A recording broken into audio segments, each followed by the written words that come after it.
Tom, to Kathleen Zichi, who's with NYU Downtown Hospital. They've been treating some of the injured. Kathleen, can you hear me? Yes, I can. Can you tell me about the injuries you're seeing and the numbers of people you've been treating? We've seen a steady stream of patients for approximately an hour and a half. Many appear to be superficial injuries, but I can't tell you that I've seen the most serious ones because I believe they're going in through the ambulance bay. So we have a very high level of activity here. Our first priority is on the care of those patients. And we do not have an exact tally at this time because of the level of activity at the hospital.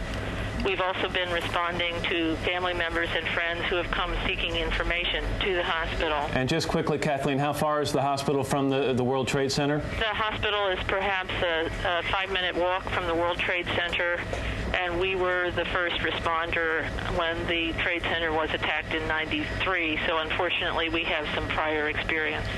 Yeah. What kind of medical support is there downtown? How many hospitals in the immediate area there that could help with the injured? We are the only hospital south of 13th Street in New York City, so we serve a very large proportion of the city.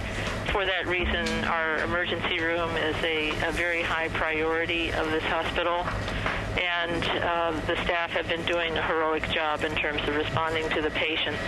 Kathleen, what about the triage unit that is on the ground there? Are they NYU, a team of NYU medical people on the scene as well? Yes, there are. I cannot respond to that question because I am not on the scene, and I don't have that information. But you do have medical people, your personnel there at the scene? That is my understanding, yes. Well, Katie, what we're worried about now is that the other building may come down. They've obviously evacuated that whole area as a result of the crash of one World Trade Center. Now I'm told that there's concern about the second one collapsing as well. Plainly, there's been an enormous amount of structural damage in the upper floors of all of that. And it is more than 100 stories high. It wouldn't take much to bring it down. Kathleen, thank you very much. We appreciate it. Thank you. We're told now that spokesman for Yasser Arafat, the leader of the Palestinian the leader of the PLA, the Palestinian Liberation Organization, that he has, that Arafat has condemned what has happened here in New York. He says that the PLO has no role in it whatsoever. They're completely shocked and appalled by what is happening. There was just one earlier report that the Radical Democratic Front for the Liberation of Palestine claimed responsibility, but that was later denied as well. We don't know yet who is in fact responsible for this, but it was very carefully planned and coordinated. And fair to say it has been a devastatingly efficient and effective attack on the heart of this country. And Pat Dawson is on the ground near the World Trade Center. Pat, are you there? Pat Dawson, can you hear me? Apparently. Okay, he's having some audio problems. We'll get to Pat in just a moment.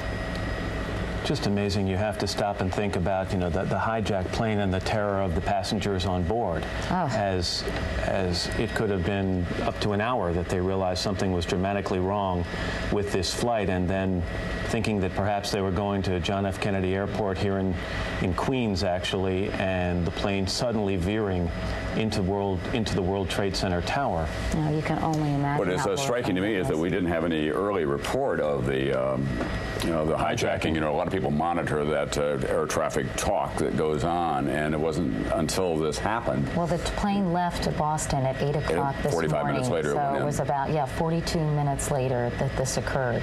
And it flew right over lower Manhattan. A number of people saw it at a very low altitude and then take this sharp right turn and wondered, according to eyewitnesses, what in the world was going on. Moments later, of course, the World Trade Center was hit. It was about an hour after that Jim Miklashevsky told you, Katie, that he'd felt an explosion at the Pentagon, and now we learn that there has been a plane that's been flown into the Pentagon. There have been people who have been hurt there, and we hope no one has been killed, but it seems likely that there were probably casualties of a serious magnitude there as well. The White House has been evacuated. The State Department is being evacuated. Here's the Pentagon. Here's the Pentagon now. Pat Dawson, apparently, let's just take a quick look at the Pentagon, and as you can see, smoke continues to billow out of that structure. As Tom just mentioned, it's unclear how many people were hurt and if, in fact, it was a plane. There is speculation that they believe it was a plane. Let's go to Pat Dawson, who is down by the World Trade Center. Pat, can you hear me? Right down here, we cannot tell you much more in terms of specific information other than to say that there are probably at this stage, I would say, hundreds, perhaps in the thousands of emergency workers who in the last hour and a half have managed to work their way down here to lower Manhattan and basically try to get into this fray. We are standing right here about 10 to 12 blocks north of the World Trade Center. These firemen that you can see, firefighters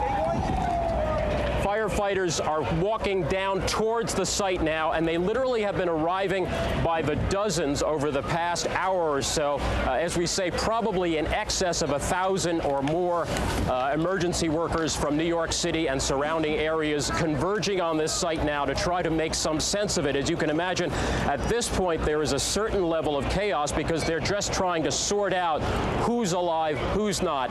We did speak to, as I said before, some of the emergency workers. They are police officers from the Port Authority of New York and New Jersey. That is the organization that has jurisdiction over those two buildings specifically, as well as bridges and tunnels. I spoke to two of them who were actually down there when that building collapsed. They said that they speculate that the loss of life had to be horrific, that there were not that many people down there on the streets at that point, that most of them who had been evacuated, that is civilians. But on the other hand, they said that there were literally hundreds of emergency workers who were down at that end. They have no idea the level of loss of life at this point. When I asked one of them why he was going back in as he suited up since he could barely breathe, he said, "It's my job, and there may be some of my brother officers in there. There may be other people in there." So those officers going in here, as you can see, all kinds of fire workers going in there, literally in the thousands now converging on this site. We cannot give you much of an organizational sense beyond telling you probably what you already know, which is that two separate aircraft have struck the two towers of the World Trade Center. If memory serves, I think each of those towers stands 110 stories. Some of the dust, as you can probably see now, is blowing in our faces. It just really depends on which way the wind blows as to whether or not we're enveloped in some of the dust and the smoke. As you can see from these pictures, the amount of dust from the fire that's still burning, flames and ash, is extraordinary at this point. And at least a few emergency workers have said that they really aren't so sure that other tower won't stay up now. They really didn't think the first one was capable of coming down, but it did. And so they're basically saying, keep back as far as you can.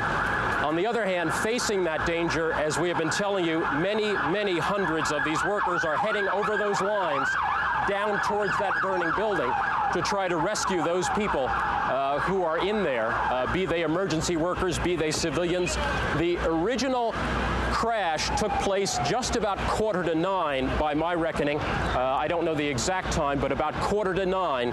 And when that took place, obviously at that hour the building would not be packed with people, but it's still late enough in the morning that there would be enough people. We were listening to Pat Dawson, who's standing near the World Trade Center in Lower Manhattan. And Katie and Tom, I was thinking while Pat was talking, you both spent some time out at Oklahoma City at the Murrah Federal Building after that explosion. It took more than a week to sift through that rubble of a building that was how many stories? Probably... It was about 30 stories, as I remember. I'm sorry to interrupt you both, but apparently we've gotten a report that now a car bomb has exploded outside the State Department. Again, that's an initial report that I'm hearing from our producers in the control room. Can we go to anyone for more information on that?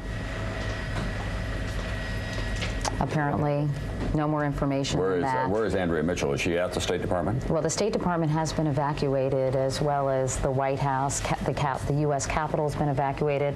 Obviously, the Pentagon has as well.